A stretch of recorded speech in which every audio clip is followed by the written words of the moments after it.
A mechanical man will be more than that. More than just a hired hand. Can't you see what this will mean to the world? He'll relieve men from dangerous jobs in all lines of hazardous work.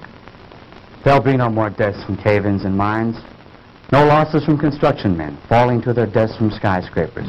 He'll take his place in these and many other positions where men lose their lives daily. Why, carefully directed, he'll be the greatest insurance to world peace that has yet been thought of. No. I haven't invented this man to abuse as a handyman around the house. Of course, I didn't mean that. No, Madge. The mechanical man will be the answer to our future national security. I'll build thousands of them. Can you see an aggressive country attacking any country which has an army of steel men who can't be killed? But, Dr. Morton, I thought you were interested in this purely from the scientific point of view. And I am. But if I can give the world more, I'll not stop there. Now, Frank, don't get excited. Believe me, my friends, I am not unduly excited. But the prospect of what we are about to create here is tremendous. I can't help being carried away. Why don't you try him out, Pop?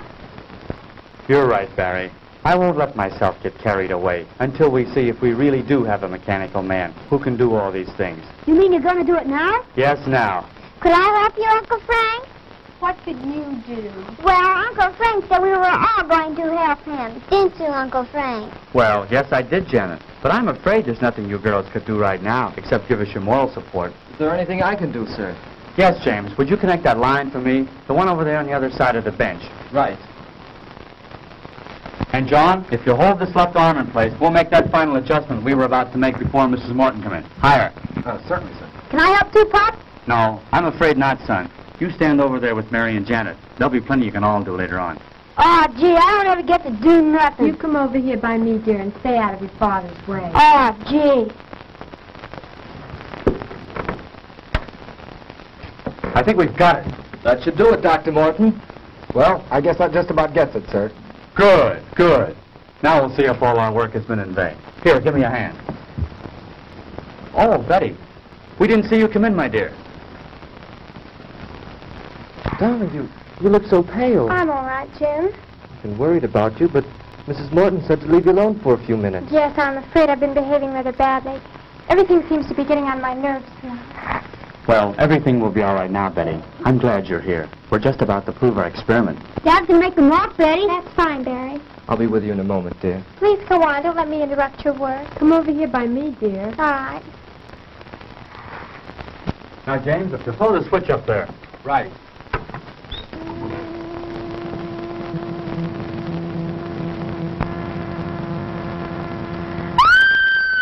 Quick, James, the switch. What is it, Betty? Tell us. It moved. Yes, I know. I was just about to set the man up and start him walking. But did you see that expression in his face? No, I don't know what you're talking about. There's no expression in his face, Betty. He's just a mechanical man. But he looked at me. I swear he was staring at me. There now, dear. You're all upset again. Come with me. Oh, I'm sorry, but I... Better take her upstairs, Madge. Give her a sedative. I will, Frank. Come with me, dear. All right. Shall I come along? No, James. I think it's better if we go alone.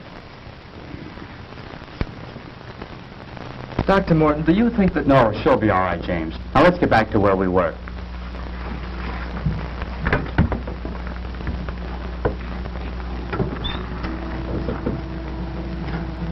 Hey, Poppy, move! I believe it's working, Dr. Morton. Oh, Frank, he does move. He does. Mary, let go of my arm. You're pinching me. Isn't it wonderful? He moved. He really moved. Now we'll see how he reacts to my directions. Oh, Frank, he almost seems human. Yes, this exceeds my wildest hopes. He's strong, too. Just feel the resistance in his arm. I can see what Betty meant now. I could swear I saw him sneer just then. That's nonsense. This is a man of steel, John. He has no mind, no willpower of his own. You're all overwrought. As you know, he's controlled by voice impulses. Take one step forward. Wonderful. Wonderful. Now walk forward. Return to the bench. I said return to the bench. Stop him, James. Back. Back to the bench. Oh, so that's the way you want it.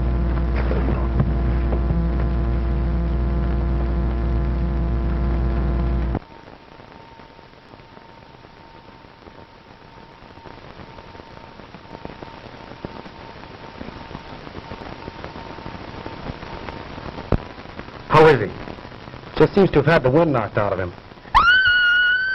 What was that? It sounded like Betty. You take care of James. I'll go see.